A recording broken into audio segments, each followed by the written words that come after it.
Second Amendment case, Robert. Another case where people coming out. I mean, I see these tweets and I'm like, it's not possible the Justice Department is saying, thanks, Supreme Court, but up yours. We're not going to allow this. We're going to continue with our laws. I think it was a legit tweet or a legit public statement. We're not going to abide by this decision. We're going to save lives. We're going to defy the court. The court basically you got to explain Heller in its context, what the issues were in this particular case. But ultimately, the court came to the conclusion that the standard of, what was it? Where are my notes? Oh, here we go. Hold on. We can do this. No, this is the note. Sorry, hold on. Proper cause to warrant.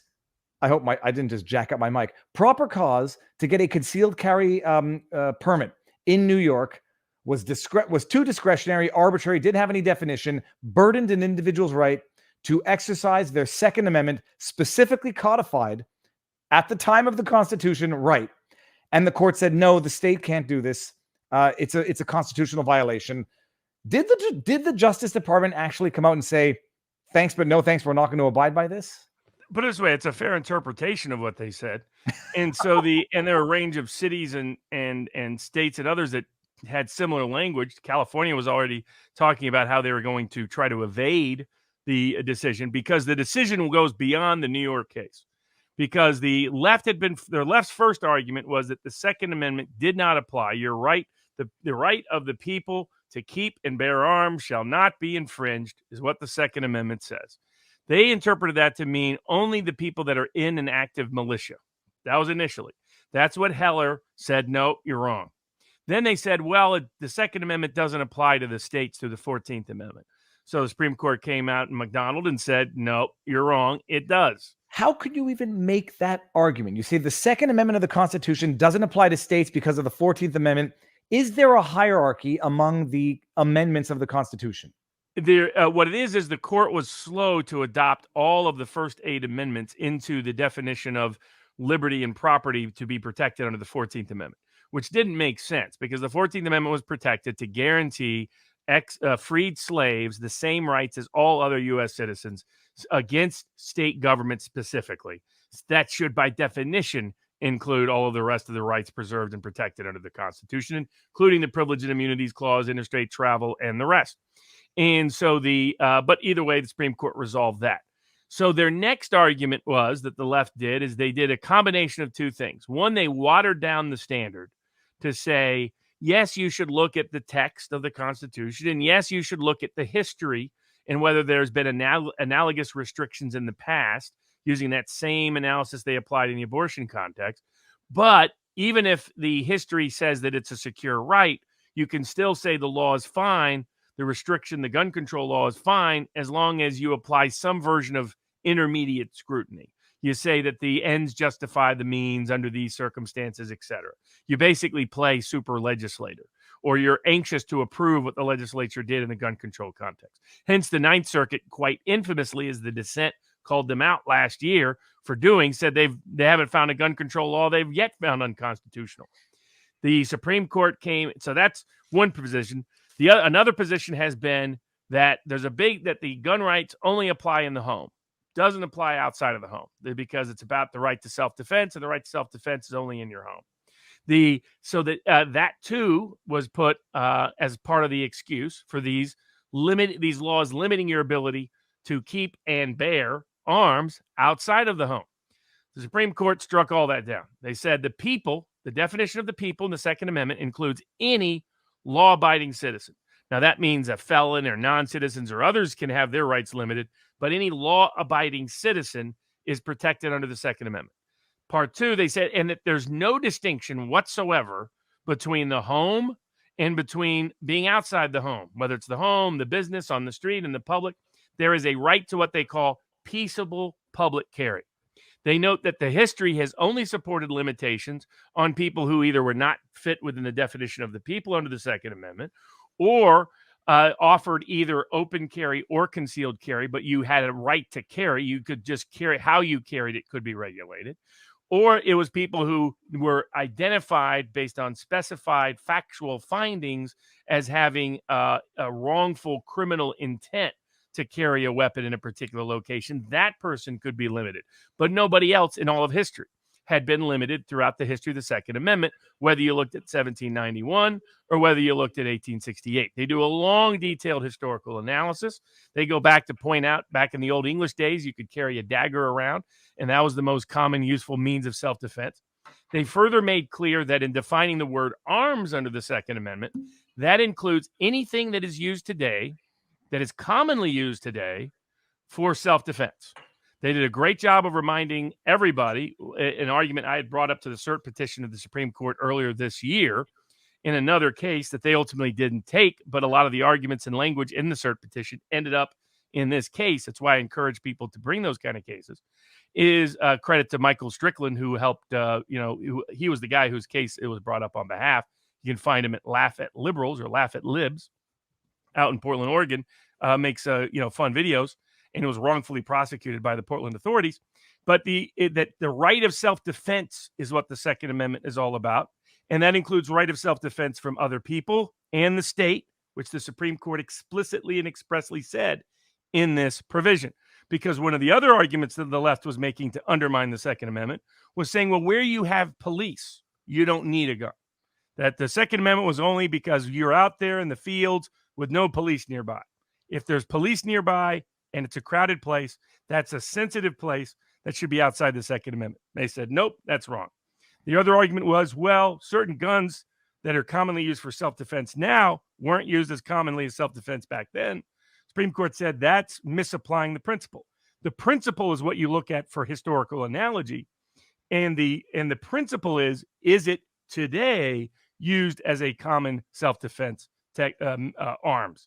That's why that part of the case will strike down a bunch of other gun control laws, especially in California, but in other states throughout the country. There's a bunch of gun laws that are about to go cascading down because of this decision. And they reversed. They said no more intermediate scrutiny. There's only analysis is text and history, text and tradition. What does the text say? What does history say? That's it. And if it says that the states were not broadly restricting guns in this particular manner, and that gun is something that's owned by a law-abiding citizen, and that gun is something that is commonly used for self-defense purposes, then you can't have that law. It violates the Second Amendment to the U.S. Constitution. Okay, but see, now that's where we're gonna. First of all, Barnes, Robert, I got a little distracted because the sex bots have now morphed. They're no longer just selling sex bots. It was probably that term you used at the beginning. No, but this is nuts. Now they're using Kurt's face, Neerman's face, and the sex bots have now gone into like actual trolling, which is now we got to nuke the troll sex bots. Okay, hold on. Winston's gonna say hi and bye. Yep, go downstairs. Go downstairs. Get on the floor. But Robert. Okay, so the question is, I don't understand legally, conceptually, practically, when restrictions become unconstitutional impediments to the exercise of a right. So, so is it limiting your right of self-defense when you're exercising that right of self-defense with a weapon that is commonly used as a means of self-defense? So if it does that, it is presumptively unconstitutional unless the state can prove that the particular gun control law they have in place has a long history in the tradition, particularly at the time of the founding and in the 1860s.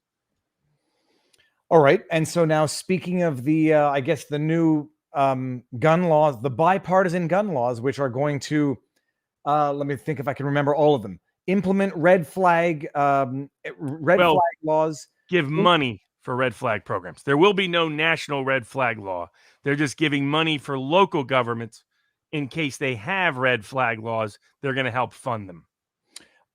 Okay. And so funding red flag laws, they are increasing the wait times or the background checks on individuals aged 18 to 21.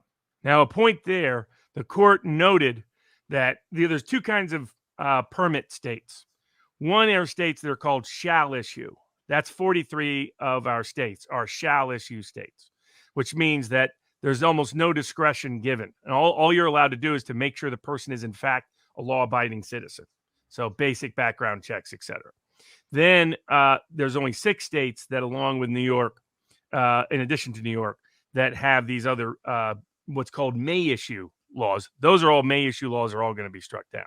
The shall issue laws, they went out of their way to note as related to the Biden legislation that Biden just signed, because a bunch of Republican senators once again betrayed their base to grandstand and virtue signal for useless means of securing the public. And in fact, as Justice Alito's concurrence opinion points out, documents in detail the broad use of guns in America. Almost every meaningful empirical study shows reduces violence and saves lives because it's used for self-defense purposes more than 2 million times a year in a wide range of contexts and capacities, and most of the time saves lives without ever having to take another life or do any violence to another person, because it is the most effective deterrent for self-defense that exists in the modern world for the ordinary individual. Not everybody can be like Putin and be sitting on a bunch of food and fuel and have nuclear weapons and other means of self-defense for his nation. But but he went out and detailed what those facts really are. Despite that, they passed him. But one of the other things the court noted was, even in the shall issue cases, that if they start coming up with long delays for background checks, and if they start imposing excessive fines and financial amounts to get the permit, that they would likely consider both of those constitutionally dubious and suspect. Well, I'm trying to just coming from the Canadian perspective, where I'm reading some of these proposed limitations, and I'm like, geez, in Canada, this is already criminal, like, on steroids. Shall issue versus may issue. The shall still is something of a may. They shall issue the permit if you have no criminal background. Is it felonious criminal background? No. It depends on the jurisdiction, but there are felony usually. And in terms of the federal law, it's usually any felony period, is my understanding. Now, I haven't seen all the text, and there's some debate. Discussed it with Nick Rekieta on one of his like 8-hour live streams at night. I don't know how that guy does it, but the one of his long live, especially with you talk about a lively chat. Holy cow! That's a whole different animal over there. Great credit to Nick. Who's being targeted now because he's been successful. He showed he blazed the path by which a lot of other lawyers, to be honest, have also got successful thanks to Nick. Nick often introduced them to people. Nick showed them how to do it with how he covered the Rittenhouse case. Law and Crime sort of mimicked him. First tried to shut him down, and then tried to buy. They'd end up paying money to YouTube to get on the front of the algorithm. But the issue was the exact text of the law not crystal clear. But looking at this. Because some are saying that there's actually really good, robust due process limitations on the use of red flag money in the law. And we went through some of them, and it wasn't clear. It looked to me like maybe, but I want to see the actual law when it's all codified together, because these laws look like a mess when they're getting proposed. We're amending 22 point something, and we're amending another one over here, another one. You got to see it all codified after it's passed to get a sense for here's exactly what they had in fact did. But I think red flag laws are still constitutionally suspect. Now, some people misconstrued that case that we talked about, the old guy who got a call and they went in and took the gun and arrested him. And the Supreme Court said that was a Fourth Amendment violation. That does not mean every red flag law is a Fourth Amendment violation. They didn't get a warrant in that case. They didn't have a probable cause in that case. Now, to search someone's home, to seize someone's property within a home, still requires Fourth Amendment compliance. Red flag laws don't get to go around that. The risk, you often have a court procedure or administrative hearing involved. The problem is the principle of giving Amber Heard the power to possibly take away your gun. And that's the problem with greenlighting any of these in the first place. Well, not just take away the guns, but that will take swatting to a new level, which is danger to themselves or others. They have firearms. What's going to happen when police show up to take those away? I mean, it's gasoline on fire. So the devil's in the details about the law. People ask me, could it be constitutionally challenged? The answer is yes, but it really depends on what did the final legislative language look like. And there's some debate about that, because the arguments about what they did for 18 to 21-year-olds, they backed off a complete ban that they talked about early. It's more of a robust background check, and it's not clear whether they did ban some things or didn't. That wasn't crystal clear to me. The red flag laws, not clear how bad that again, it's not red flag laws themselves. It's money for states to do red flag laws. But if they imposed a bunch of additional due process protections, like somebody told me that there's a right to counsel now, in order for the state to get money for its red flag programs, they have to give counsel to anyone accused of something that could cause him to lose his gun. So I want to see that, because that will actually limit a lot of bad aspects of red flag laws. So that's why I want to look at all the law before we look at it. But aspects of it could clearly be challenged if it's if it's going after lawful citizens, if it has too much delay or excessive financial penalty to it, if it violates the Fourth Amendment principles the court established just last term. All of those would be still restrictions and restraints on how it ultimately translates in the real world. Okay, I'm going to get to a bunch of super chats after we finish up on this one. I'm reading some of these proposed bipartisan gun measures, and the idea for me, a Canadian, I had to go through a 2-day course, then then I had to pass the test, then get a background check, which took months. Then the idea of someone having to wait 7 extra days to come home with a firearm. I mean, I'm sitting here saying, what on earth are you complaining about? But the idea that the legal challenge would be, this only applies to 18 to 21-year-olds, whereas the standard background check or delay would be 3 days. Now they're going to add on another 7 days to do a more robust background check. First question I ask is, what does that more robust background check mean?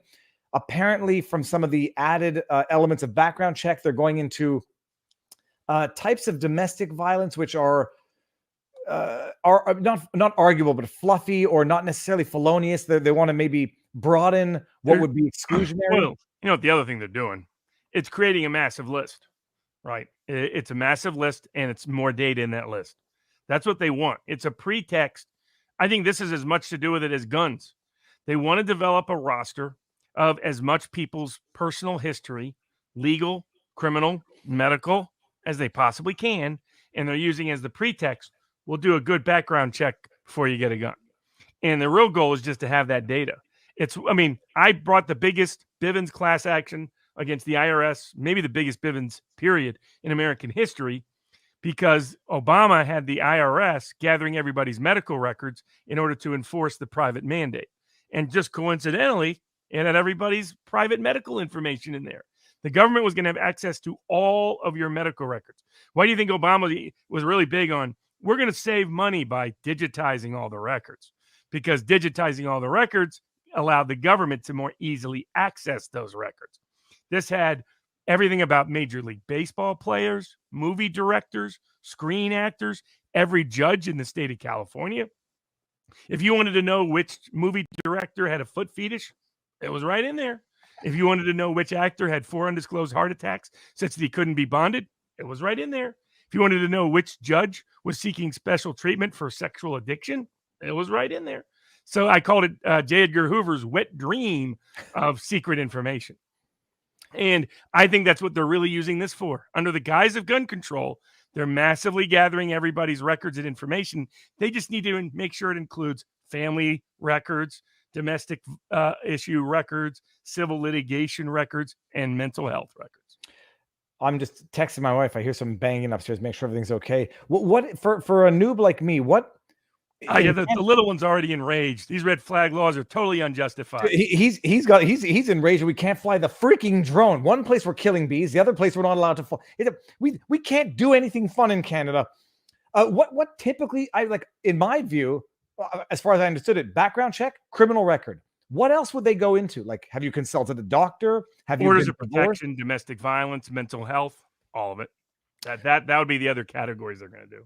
School records. And now, so what is? I understand the legal argument. What's the tenor, or what's the plausibility, the strength of the legal argument? You're treating 18 to 21-year-olds different than the rest of. You're treating 18 to 21-year-olds differently than 21 to dead. And that's what the Ninth Circuit just said the state of California couldn't do. And other federal circuits are moving in that direction. So I think that the age restrictions are very dubious. I think what the Supreme Court said is, if they're a law-abiding citizen, they said you could restrict gun access to people who are not law-abiding citizens. But this doesn't, clearly they're getting into people that don't fit that category. So that's where I think there's major issues. And apparently their domestic abuse definition is being expanded the way one person put it. And again, I'll wait to see the actual language of the law. But the fear or the concern was that the law was so expanding that as the basis to lose your gun that I call it the Amber Heard rule. Amber Heard doesn't like you. She can call it up and you can have your gun taken away. And that's a serious problem. Now, again, that's based on local and state law. The federal law just gives money to encourage it. And it really depends on what restrictions they impose on that money as to how dangerous that money can be misused. And not to name names, who are the Republicans that voted for this bipartisan gun control law? Not that I disagree or agree with it in its entirety. Some of it to me seems, my goodness, if only we had that in Canada, we'd have less to complain about. But who are the Republicans, and what do you think it's going to have by way of political repercussions? I think Justice Thomas once again saved the Republican Party because the fact that they passed that law on the same day he issued the great Second Amendment decision, the Second Amendment decision will have much more political impact and weight than the federal bill that got passed. So but some of those senators will never be reelected again. Most of them are either way away from facing reelection or aren't running for reelection. So there's a few, though. I think it's Capito, West Virginia, Cassidy, Louisiana. Maybe Lindsey Graham will run again in South Carolina. I think some of them will not be reelected just because of this vote. Collins will keep, if she wants to keep her seat, she's in Maine. Murkowski's up now in Alaska, and she's angling to the Democratic side. Last time she won with Democratic votes, not Republican votes. Romney's probably not running again in Utah. Portman's already retiring. Cronin's likely retiring. A lot of the others are likely retired. Yeah, David Duke says, yep, the deep state and Democrats are creating an enemies list. Getting the membership list for the NRA was for this purpose and Obamacare.